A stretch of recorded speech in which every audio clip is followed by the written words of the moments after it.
بسم اللہ الرحمن الرحیم نحمده ونصلی علی رسوله الکریم اما بعد قال اللہ تبارک وتعالی فی القرآن المجید والفرقان الحمید اعوذ باللہ من الشیطان الرجیم بسم اللہ الرحمن الرحیم شہر رمضان الذی انزل فیہ القرآن وقال النبی صلی اللہ علیہ وسلم شعبان شہری ورمضان شہر اللہ او کما قال علیہ الصلاۃ والسلام اللہم صلی علی سیدنا محمد فی اول کلامنا اللہم صلی علی سیدنا محمد فی اوسط کلامنا اللہم صلی علی سیدنا محمد فی آخر کلامنا رب اشرح لی صدری ویسر لی امری واحلل عقدۃ من لسانی یفقہوا قولی سبحانک لا علم لنا الا ما علمتنا انک انت العلیم الحکیم رب اعنی علی ذکرک وشکرک وحسن عبادتک صدق اللہ العظیم۔ اللہ تبارک و تعالی اپنے فضل و کرم سے اپنے بندوں کو معاف کرنے کے لیے، اپنے بندوں کو جنت کا مستحق بنانے کے لیے طرح طرح سے عنایتیں بندوں کو عطا فرماتے ہیں۔ انہی میں سے اللہ کا فضل یہ ہوتا ہے بندوں پر کہ اللہ تبارک و تعالی سال بھر میں کچھ مہینے، کچھ دن، کچھ راتیں اور کچھ جگہیں ایسی مقرر فرما دیتے ہیں کہ بندہ اگر ان دنوں میں، ان راتوں میں، ان جگہوں میں اللہ کی طرف متوجہ ہو جاتا ہے، اپنی طلب کا اظہار کر لیتا ہے، تھوڑی سی محنت مشقت عبادت کے لائن سے کر لیتا ہے، گناہوں سے بچنے کا اہتمام کر لیتا ہے، تو اللہ تبارک و تعالی اس کی مغفرت فرما دیتے ہیں، جنت کا مستحق بنا دیتے ہیں، اپنا محبوب بندہ بنا لیتے ہیں، اپنا قرب نصیب فرماتے ہیں۔ چند ہی دن گزرے ہیں کہ انہی ایام میں سے، انہی دنوں، انہی راتوں میں سے ایک رات شب برات کے نام سے گزری، 15 شعبان والی رات، کہ جس نے اس کو غنیمت سمجھ کر اس رات میں عبادت کر لی، اللہ کو منا لیا، اللہ کی طرف متوجہ ہو گیا، اللہ تعالیٰ نے اس کی مغفرت فرما دی تھی۔ وہ وقت ہمیں دیا گیا تھا۔ ایسے ہی اب آنے والے کچھ دنوں میں رمضان المبارک شروع ہونے والا ہے، وہ ماہ مقدس، وہ مقدس مہینہ شروع ہونے والا ہے کہ اللہ تبارک و تعالی نے جس مہینوں کو انوارات سے، برکات سے، رحمتوں سے بھر دیا ہے اور اپنی مغفرت کے دروازے کھول دیے ہیں، کہ جس مہینے میں اللہ تبارک و تعالی شیطانوں کو قید کر دیتے ہیں، انسانوں کو موقع عنایت فرماتے ہیں کہ وہ اس مبارک مہینے میں اللہ کی طرف متوجہ ہو کر، دن میں روزہ رکھ کر، رات میں عبادتیں کر کے، گناہوں سے بچنے کا اہتمام کرتے ہوئے، اللہ کا قرب حاصل کرتے ہوئے اللہ کو راضی کر لیں،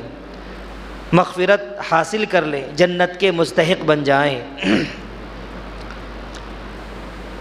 اور یہ توفیق انہی لوگوں کو ہوتی ہے جن کو اللہ نظر عطا فرماتے ہیں، بصیرت عطا فرماتے ہیں، انہی لوگوں کو اس کے انوارات، برکات محسوس بھی ہوتے ہیں، مشاہدہ بھی کرتے ہیں، اور اس کی طلب میں، اس کی جستجو میں سارا کا سارا رمضان اللہ کی طرف متوجہ رہتے ہیں، ساری مصروفیتوں کو بالائے طاق رکھتے ہوئے، ساری مشغولیتوں سے کنارہ کشی اختیار کرتے ہوئے ہماتن اللہ کی طرف متوجہ ہو جاتے ہیں۔ تو اہل بصیرت، اہل نظر لوگوں کو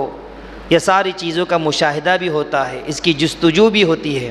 اور اس کی تلاش میں لگے رہتے ہیں۔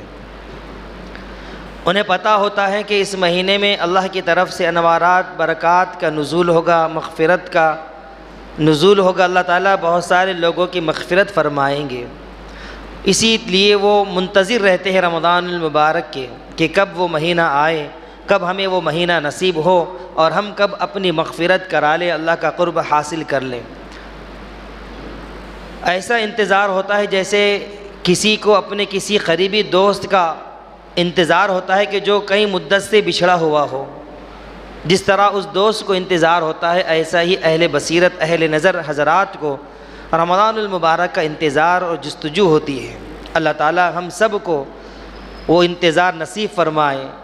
اور اس کا شوق ہمیں بھی نصیب فرمائے۔ اللہ کے رسول صلی اللہ علیہ وسلم نے حدیث مبارکہ میں ارشاد فرمایا، وَرَمَضَانُ شَهْرُ اللَّهِ، کہ رمضان اللہ کا مہینہ ہے۔ ویسے تو سال کے سارے مہینے، سارے دن اللہ تعالیٰ کے ہی پیدا کردہ ہے، اللہ تعالیٰ کی ہی ہے، لیکن رمضان المبارک کو ایک خاص نسبت اللہ سے حاصل ہے۔ اگرچہ کہ دیگر روایتوں میں دیگر مہینوں کی نسبت بھی اللہ کی طرف کی گئی ہے اور یہ کہا گیا ہے کہ یہ بھی مہینہ اللہ کا ہے، لیکن رمضان المبارک کی عظمت کچھ زیادہ ہی ہے، جس کی وجہ سے اللہ کے رسول صلی اللہ علیہ وسلم نے فرمایا، وَرَمَضَانُ شَهْرُ اللَّهِ، رمضان اللہ کا مہینہ ہے۔ اس کے اندر ایک خاص بات تو یہ ہے کہ اس مہینے کی نسبت خاص طور پہ اللہ کی طرف کی گئی ہے، اور اس مہینے کو رحمتوں والا، برکتوں والا، مغفرت والا مہینہ بتلایا گیا ہے۔ تو ہمیں بھی چاہیے کہ ہم اس مہینے کا انتظار کرتے ہوئے اس مہینے کی جستجو میں اپنی زندگی کے اوقات میں تبدیلی لائیں، کہ جس طرح ہم 11 مہینے گزار رہے ہوتے ہیں، اب اس غفلت والی زندگی سے توبہ کر کے ہم ایک اپنی زندگی کا نظام الاوقات بنائیں اور اسی کے مطابق اس مبارک مہینے کو وصول کرنے کے لیے رحمتوں کو، برکتوں کو، انوارات کو، اللہ کی مغفرت کو وصول کرنے کے لیے اپنا ایک نظام الاوقات بنائیں۔ گویا کہ اللہ کی طرف سے یہ اعلان ہوتا ہے کہ اے بندو، بقیہ 11 مہینے تمہارے ہیں، کہ ان 11 مہینوں میں تم 5 وقت کی نماز ادا کرتے ہوئے، فرائض، واجبات، سنت موقدہ ادا کرتے ہوئے، حرام سے بچتے ہوئے اپنے طلب معاش میں لگ جاؤ، نکل جاؤ، روزی روٹی کی تلاش میں نکل جاؤ، اور تمہیں اس کے علاوہ کوئی پابندی نہیں۔ لیکن رمضان چونکہ یہ میرا مہینہ ہے، اب ایک مہینے میرے لیے فارغ کر لو، ساری مصروفیتوں سے، سارے مشاغل سے فارغ ہو کر اللہ کی طرف یکسو ہو جائے، اللہ کی عبادت کی طرف، اللہ کی تلاش میں یکسو ہو جائے، اس ذات کی عبادت میں یکسو ہو جائے کہ جس ذات نے ہمیں اور آپ کو زندگی بخشی ہے، جس ذات نے ہمیں اور آپ کو سانس لینے کی توفیق عطا فرمائی، اپنی رحمت سے، اپنے کرم سے ہمیں زندگی عطا فرمائی اور رمضان تک پہنچایا اور بالکل رمضان کے قریب ہمیں کر دیا۔ تو ہمیں اس کا اہتمام کرنے کی ضرورت ہے۔ میرے بھائیوں، دنیا دار میں ہم دیکھتے ہیں دنیا میں کہ ہر چیز کا موسم ہوتا ہے۔ کاروباری حضرات جانتے ہیں کہ مختلف اجناس کا، مختلف چیزوں کا سیزن ہوتا ہے، موسم ہوتا ہے۔ کاروباری حضرات، تاجر حضرات اس سیزن سے فائدہ حاصل کرنے کی کوشش کرتے ہیں، بلکہ سیزن آنے سے پہلے ہی اس کی خوب تیاری کر لیتے ہیں، اور وہی تاجر ہوشیار اور کامیاب کہلاتا ہے کہ جو سیزن آنے سے پہلے سیزن کی تیاری کر لے۔ وہ تاجر کامیاب نہیں ہوتا، زیادہ فائدہ حاصل نہیں کر سکتا کہ جو سیزن شروع ہونے کے بعد تیاری شروع کریں، اس کو خاصا فائدہ نہیں پہنچتا، کیونکہ سارا سیزن تیاری میں ہی لگ جاتا ہے۔ لیکن وہ تاجر جو سیزن آنے سے پہلے ہی سیزن کی تیاری کر لے تو وہ سیزن کے موقع پر مصروف ہوتا ہے کمانے میں، اپنے ذریعے معاش کو بڑھانے میں، کاروبار میں اضافہ کرنے میں، اور ان اوقات میں وہ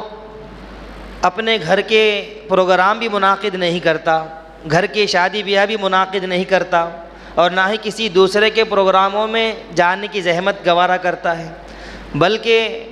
وہ یہ سوچتا ہے کہ اگر میں اپنے خاندان کے گھر کے پروگرام شادی بیاہ ان سیزن میں رکھوں گا یا سیزن کے موقع پر کہیں اور جاؤں گا تو میرا یہ کاروبار، میری تجارت متاثر ہو جائے گی، اور جو فائدہ پہنچنا ہے خاصا فائدہ نہیں پہنچ سکے گا۔ تو نقصان کے ڈر سے، زیادہ فائدہ کے نقصان سے اور زیادہ فائدہ نہ پہنچنے کے ڈر سے وہ کاروبار متاثر ہونے نہیں دیتا، اپنے سیزن میں اپنی تجارت میں لگا رہتا ہے۔ تو ایسے ہی مسلمانوں کے لیے نیکیاں کمانے کا سیزن رمضان المبارک کا مہینہ آ رہا ہے کہ جس میں مومن کے اعمال کا بدلہ بڑھا دیا جاتا ہے، نیکی کا بھاؤ 70 گنا بڑھا دیا جاتا ہے، اور جس میں مسلمان جنت کی طلب میں، اللہ کی رضا کی طلب میں، اللہ کی معرفت، اللہ کی محبت حاصل کرنے میں لگا رہتا ہے۔ تو یہ مسلمانوں کے لیے بڑا مبارک مہینہ اور نیکیاں کمانے کا سیزن ہے۔ تو ہمیں اور آپ کو چاہیے کہ اس سیزن سے فائدہ حاصل کریں، زیادہ سے زیادہ اس سے فائدہ اٹھائیں۔ اب علماء حق نے، علماء دین نے، فقہاء کرام نے چند باتیں اس تعلق سے ملاحظہ فرمائی جو آپ کے گوش گزار کر دوں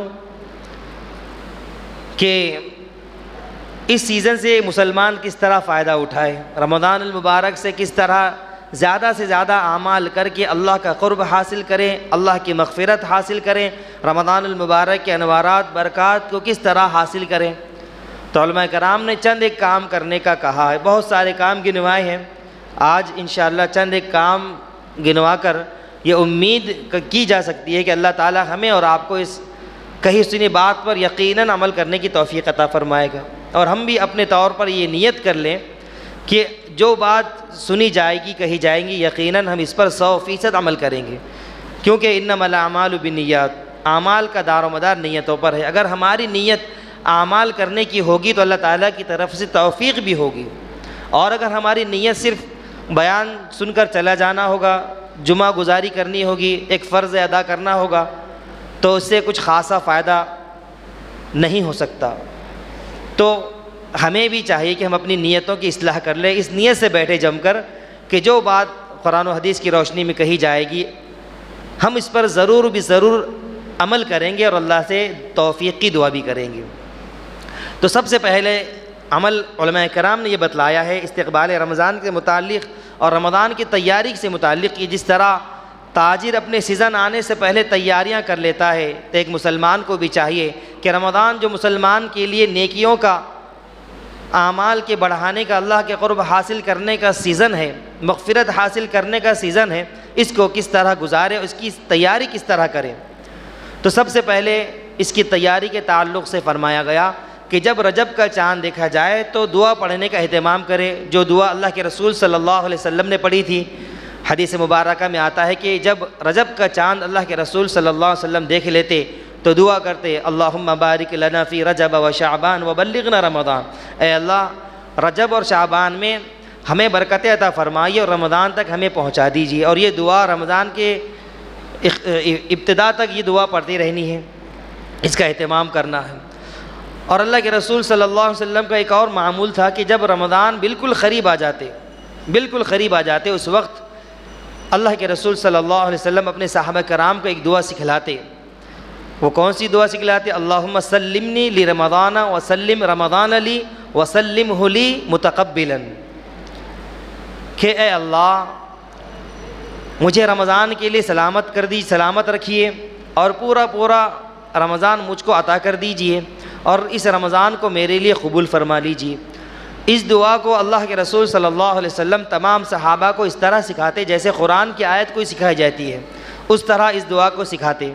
تو ہمیں بھی چاہیے کہ اس دعا کا اہتمام کریں، اللہم سلمنی لرمضان وسلم رمضان لی وسلمہ لی متقبلا۔ اس دعا کا اہتمام اللہ کے رسول صلی اللہ علیہ وسلم اہتمام سے کراتے۔ یہ دعا کون کر رہے ہیں، دعا کون کرا رہے ہیں؟ یہ وہ ہستی دعا کرا رہی ہے کہ جس کے اندر دنیا کی ذرہ برابر بھی طلب نہیں ہے، دنیا میں رہنے کی ذرہ برابر بھی طلب نہیں ہے، وہ دعا کر رہے ہیں۔ ایک تو دعا کر رہے ہیں کہ رمضان تک ہمیں پہنچا دیجئے، دوسری دعا کر رہے ہیں کہ ہمیں صحیح سالم رکھیے، رمضان کو پورا ہمیں وصول کرنے کی توفیق عطا فرمائیے اور رمضان کے اعمال اور رمضان کو ہمارے حق میں قبول فرمائیے۔ وہ ہستی دعا کر رہی ہے۔ حالانکہ کتابوں کا مطالعہ کرنے سے معلوم ہوتا ہے کہ جب اللہ تعالیٰ کی طرف سے اللہ کے رسول صلی اللہ علیہ وسلم کو پوچھا گیا کہ آپ دنیا میں رہنا چاہتے ہیں یا پھر ہمارے پاس آنا چاہتے ہیں، اللہ کے رسول صلی اللہ علیہ وسلم نے توقف کیے بغیر، تاخیر کیے بغیر دنیا پر آخرت کو ترجیح فرمائی، اللہ کی ملاقات کو ترجیح فرمائی۔ لیکن جب رمضان کا معاملہ آیا تو دعا اس طرح فرمائی، اللہم سلمنی لی رمضان وسلم رمضان علی وسلمہ لی متقبلا۔ تو اس سے معلوم یہ ہوا کہ جنت سے زیادہ بڑی نعمت اللہ تبارک و تعالی نے رمضان کو بنایا ہے، جنت سے بڑی نعمت۔ اس کی دلیل بھی علماء کرام نے دی ہے کہ اگر رمضان جنت سے بڑی نعمت نہ ہوتا تو اللہ کے رسول صلی اللہ علیہ وسلم 2 مہینے پہلے اس کی دعا نہیں کرتے۔ حالانکہ وہ ہستی دنیا میں رہنے سے زیادہ آخرت کو اور اللہ کی ملاقات کو ترجیح دے رہی ہے، وہ ہستی یہ دعا کر رہی ہے، اللہم بارک لنا فی رجب و شعبان وبلغنا رمضان۔ اے اللہ ہمیں برکت دیجئے، رجب اور شعبان میں رمضان تک ہمیں پہنچا دیجئے۔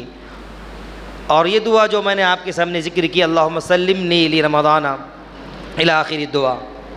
تو اس دعا سے معلوم ہوا کہ اللہ تعالیٰ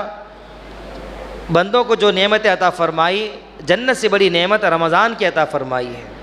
اللہ تعالیٰ سے دعا ہے کہ ہمیں اس رمضان کو اچھے سے اچھا پورا وصول کرنے کی توفیق عطا فرمائے۔ میرے محترم بزرگوں، دوستو، رمضان آج بھی عرب میں گرم ہوتے ہیں، بہت زیادہ گرمی کے ہوتے ہیں۔ تو اس زمانے میں کیا حال ہوگا کہ جس زمانے میں نہ اے سی تھے، نہ پنکھے تھے، نہ کولر تھے، بلکہ ہم جس دور سے زمانے میں گزر رہے ہیں، سارے اسباب راحت کے ہونے کے باوجود اتنے زیادہ گرمی کے روزے ہوتے ہیں۔ ہر غریب سے غریب کے گھر میں کولر یا پنکھا تو ضرور ہوتا ہی ہے، لیکن اس زمانے میں کچھ نہیں تھا۔ اللہ کے رسول صلی اللہ علیہ وسلم اس زمانے میں دعا کر رہے ہیں کہ یا اللہ ہمیں رمضان نصیب فرما دیجیے، رمضان کے انوارات برکات نصیب فرما دیجیے۔ یہ وہی شخص، یہ وہی ہستی دعا کر سکتی ہے جس کے نزدیک اس کے انوارات کی اہمیت ہو، اللہ کے محبت کا، اللہ کے معرفت کا ایک جستجو ہو، وہی ہستی دعا کر سکتی ہے۔ اور ہم بھی اسی نبی کے امتی ہیں، ہمیں بھی چاہیے کہ ہم آنے والے رمضان، اگرچہ کہ گرمی کا آغاز ہے، اس میں ہم ہیلے بہانے نہ کریں روزے ٹال مٹول کرنے میں، بلکہ بعض لوگوں سے یہ سنا جاتا ہے کہ ہمیں بازار میں جانا ہوتا ہے، ہم کاروبار کرتے ہیں، ہم محنت مشقت کرتے ہیں، دھوپ میں رہنا ہوتا ہے، اس لیے ہم روزہ نہیں رکھتے۔ تو یہ کوئی بہانہ قابل قبول نہیں ہوگا۔ رمضان کے روزے فرض ہے، ہر ایک پر فرض ہے، ہر ایک کو رکھنا ضروری ہے، چاہے آپ جو بھی کاروبار کرتے ہو، جیسی بھی محنت و مشقت کرتے ہو۔ ہاں، آپ اتنا کر سکتے ہیں، اپنی محنت مشقت اپنی کاروبار کے اوقات کو آگے پیچھے کیجیے۔ دن میں محنت مشقت کرنے کے بجائے رات میں محنت مشقت کیجیے، مزدوری رات میں کیجیے، اور اگر رات میں نہیں ہوتے تو دل میں روزہ رکھیے، بالکل رکھیے، اور اس کے ساتھ ہی مزدوری کیجیے، لیکن روزہ نہیں چھوڑیے۔ تو بعض لوگ بہانہ ہیلے کر کے روزہ چھوڑنے کا کہتے ہیں کہ ہمیں دھوپ میں کاروبار کرنا ہوتا ہے، بازاروں میں جانا ہوتا ہے۔ تو میرے محترم بزرگوں، دوستوں، جو اللہ والے ہوتے ہیں، اہل نظر ہوتے ہیں، اہل بصیرت ہوتے ہیں، وہ ان کے نزدیک گرمی سردی یہ کوئی معنی نہیں رکھتی، کہ گرمی کے اندر پیاس کا احساس نہیں ہوتا، بھوک کا احساس نہیں ہوتا، روزے چھوٹے اور بڑے ہونے کا ان کے نزدیک کوئی فرق نہیں ہوتا، چاہے روزے بڑے ہوں چاہے روزے چھوٹے ہوں، ہر حال میں روزے رکھتے ہیں۔ تو ہمیں بھی چاہیے کہ ہم آنے والے رمضان کو بہت زیادہ سے زیادہ وصول کریں، دن کے روزے رکھیں، رات میں تراویح کا اہتمام کریں۔ تو سب سے پہلے دعا کا اہتمام جیسا بتایا۔ دوسری بات، رمضان المبارک سے پہلے ضروری چیزوں کی خرید و فروخت کر لیں۔ یہ رمضان کی تیاری کے اندر علماء نے لکھا ہے کہ رمضان کے مبارک اوقات کو، مبارک لمحات کو، قیمتی لمحات کو، کہ جس کے لیے اللہ کے رسول صلی اللہ علیہ وسلم 2 مہینے پہلے سے دعا کر رہے ہیں، ان اوقات کے مل جانے کے بعد ہم اپنے گھر کی خریدی میں لگ رہے ہیں، بیوی بچوں کے کپڑوں کی خریدی میں لگ رہے ہیں، گھر کے کھانے پینے کی خریدی میں لگ رہے ہیں، تو یہ سارے اوقات ضائع کرنے کے مترادف ہیں۔ لہذا علماء کرام نے فرمایا کہ رمضان سے پہلے رمضان کی تیاری میں ضروری اشیاء کی خرید و فروخت بھی ہے، خریداری بھی ہے۔ اب خریدی دو طرح کی ہے، ایک کچن کی خریدی، آپ کے افطار اور سحر میں جو کھائی جانے والی چیزیں ہوتی ہیں ان کو ایک لسٹ بنا دے نام بنام، اور اپنے استطاعت کے مطابق جتنا زیادہ سے زیادہ لا کے جمع کر سکتے ہو، 8 دن کا، مہینے بھر کا، 15 دن کا، 4 دن کا، تاکہ رمضان المبارک کے مبارک گھڑیوں میں بار بار بازار جانے کی نوبت نہ آئے، رمضان سے پہلے ہی تیاری کر لے۔ تو ایک تو یہ تیاری کر لے کہ کچن کی جتنے بھی افطار اور سحر کے سامان ہوتے ہیں اس کی لسٹ بنا کر اس کی خرید و فروخت اپنے استطاعت کے مطابق جتنا بھی ہم سے ہو سکے، بعض لوگ اہل ثروت ہوتے ہیں سارے مہینے کی خریداری کر لیں، بعض لوگ اتنے نہیں ہوتے 15 دن کی کر لیں، 8 دن کی کر لیں، 2 دن کی کر لیں، تاکہ ہمارا وقت زیادہ سے زیادہ عبادت میں گزرے، اللہ کی طرف رجوع کرتے ہوئے گزرے۔ دوسری تیاری عید سے متعلق ہے کہ اپنے لیے، اپنے اہل و عیال کے لیے اگر ہر سال کپڑے بناتے ہیں تو خریداری پہلے ہی کر لیں، تاکہ ان مبارک ساعتوں میں، مبارک گھڑیوں میں ہم بازار کی نظر اپنے زندگی کی قیمتی لمحات کو نہ کریں۔ دیکھا یہ جاتا ہے کہ رمضان کا اتنا مبارک مہینہ ہوتا ہے اور وہ ان مہینے میں بھی آخری کے جو ایام ہوتے ہیں، طاق راتیں، جہنم سے خلاصی کے جو دن ہوتے ہیں، ان مہینوں میں بھی مرد کیا عورتیں، کیا چھوٹے کیا بڑے، سب بازار میں گھومتے نظر آتے ہیں۔ بعض لوگ تو اللہ معاف کرے خریدی کے لیے روزہ نہیں رکھتے کہ ہمیں خریدی کرنے جانا ہے، بازار میں دھوپ ہوگی، پیاس لگے گی، اس لیے روزہ نہیں رکھتے، ایک فرض کو چھوڑ کر ایک مستحب عمل کے لیے جاتے ہیں جو کہ ضروری بھی نہیں، خرید کرنے جاتے ہیں۔ تو ایسے لوگ پہلے ہی خریدی کر لیں، رمضان میں بے پردگی سے بھی بچاؤ ہوگا، وقت کے ضیاع ہونے سے بھی بچاؤ ہوگا، عبادتوں میں بھی وقت لگے گا اور عبادتوں میں لذت محسوس ہوگی۔ تو یہ دوسرا ایک کام کرے کہ رمضان سے پہلے رمضان کی خریدی کر لے، کچن کی بھی خریدی کر لیں اور عید کے متعلق بھی اپنی خریدی کر لیں۔ اس کے بعد تیسرا کام یہ کر لیں کہ رمضان سے پہلے تکبیر اولیٰ کا اہتمام کریں۔ حدیث مبارکہ میں آتا ہے کہ جو شخص 40 دن مسلسل پابندی کے ساتھ تکبیر اولیٰ کا اہتمام کرتا ہے، تکبیر اولیٰ کہتے کسے ہیں کہ ہر نماز کے وقت اس وقت حاضر رہنا کہ جس وقت امام اللہ اکبر تکبیر تحریمہ باندھ رہا ہے۔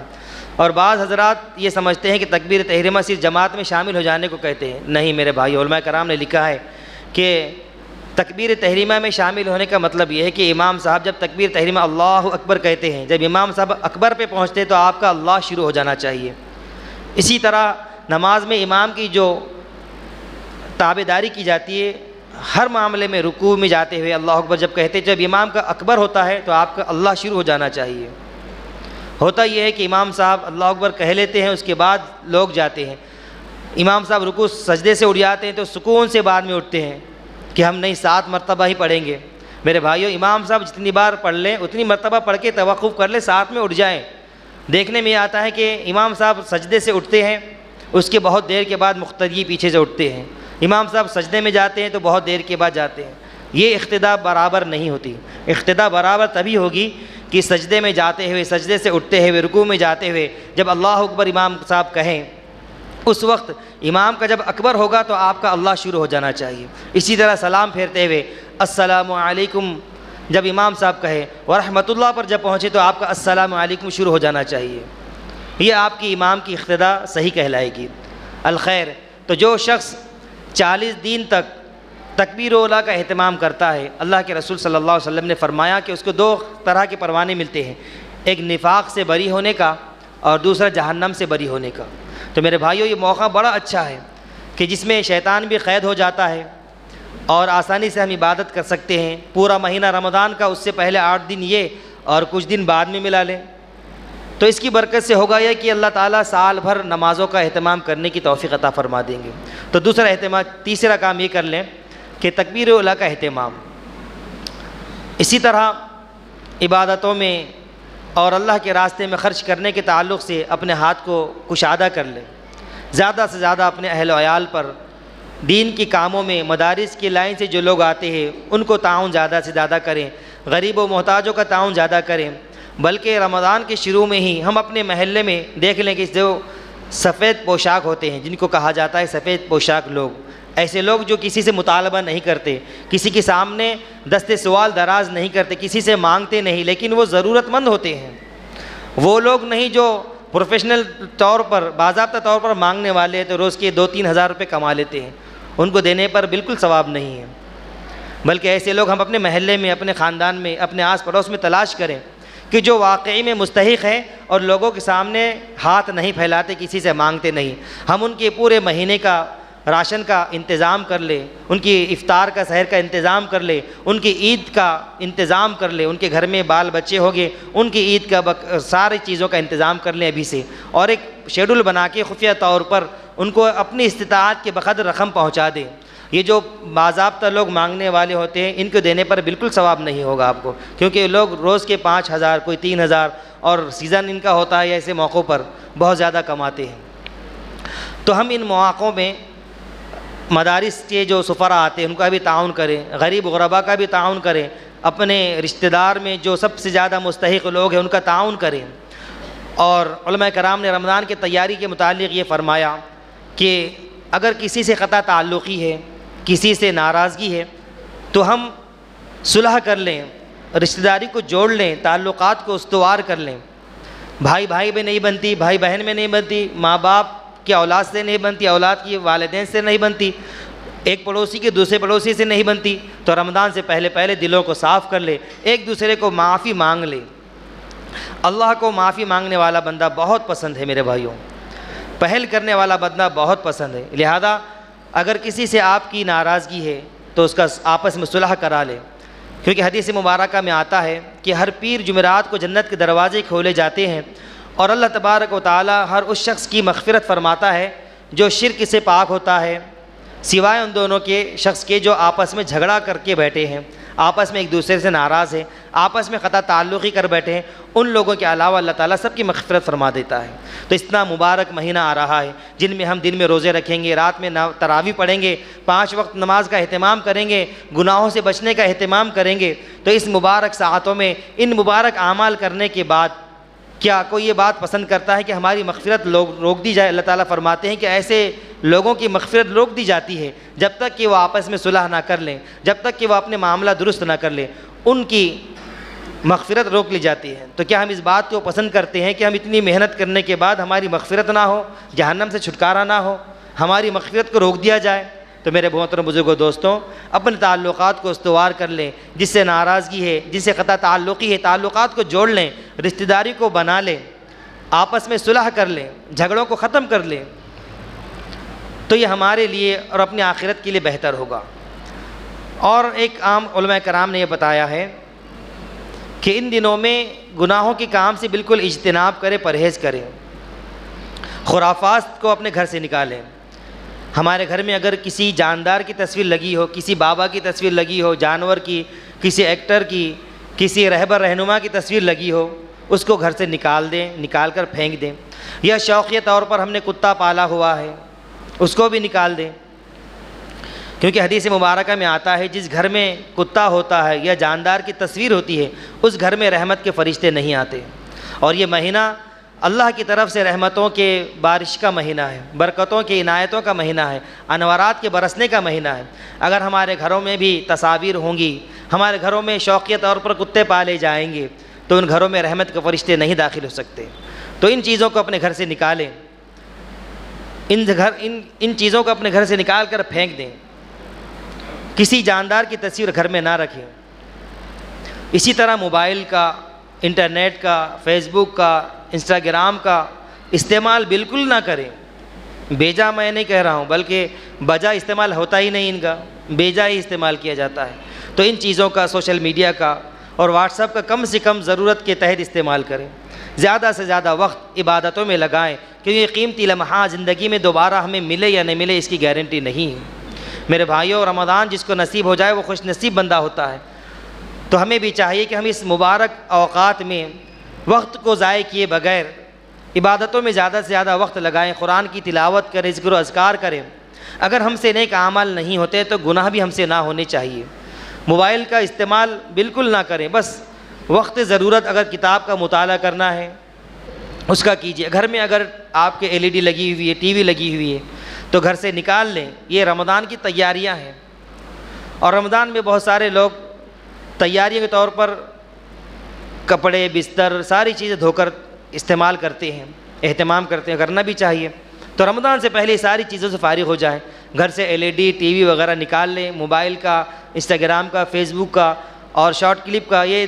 ان سے بالکل اجتناب کریں، پرہیز کریں، مکمل طور سے پرہیز کریں، کیونکہ ان سے اپنے نگاہیں خراب ہوتی ہے، گناہ سرزد ہوتے ہیں، اور جب یہ آنکھوں سے، کانوں سے گناہ ہوں گے، ہاتھ پیر سے گناہ ہوں گے تو دل ہمارا سیاہ ہو جائے گا۔ اور دل کو صاف پاک رکھنا ہے تو اللہ کے ذکر کرنے کے ساتھ ساتھ ان گناہوں سے بچنے کا بھی اہتمام کرنا ضروری ہے، دل کو اچھا کرنا ہے۔ جب ہمارا دل اچھا ہوگا تو اعمال کرنے کی توفیق ہوگی، جب اعمال کرنے کی توفیق ہوگی تو گناہوں سے بچنے کا بھی اللہ کی طرف سے توفیق ہوگی۔ تو ہمیں بھی پہل کرنے کی ضرورت ہے کہ ہم ان اعمال کو انجام دیں، رمضان کے طور پر رمضان کی تیاری کے لیے ان سارے کاموں کو انجام دے دیں۔ ناراضگی ہو، تعلقات خطا ہو تو ناراضگیوں کو دور کریں، تعلقات کو جوڑ لیں۔ اللہ کے رسول صلی اللہ علیہ وسلم نے فرمایا سل من قطعک واعف عن من ظلمک، کہ جو آپ سے ٹوٹے آپ ان سے جڑ جائیں، جو آپ سے رشتہ داری توڑیں آپ ان سے ملیں، آپ اگرچہ کہ غلطی پر نہ ہو آپ معافی مانگ کے اپنے آپس میں صلح کرا لیں۔ یہ چند ایک چیزیں ہیں جو رمضان کی تیاری کے متعلق میں نے آپ کے سامنے عرض کر دی۔ اللہ تعالیٰ سے دعا ہے کہ اللہ تبارک و تعالی ہم سب کو کہنے سننے سے زیادہ عمل کرنے کی توفیق عطا فرمائے۔ رمضان سے پہلے رمضان کی مکمل تیاری روحانی طور پر بھی، جسمانی طور پر بھی اور دیگر ضروریات کی طور پر بھی پورا کرنے کی توفیق عطا فرمائے، اور یکسو کے ساتھ اور دل جمعی کے ساتھ رمضان میں اللہ کی طرف رجوع ہونے کی توفیق عطا فرمائے۔ وآخر دعوانا ان الحمد للہ رب العالمین۔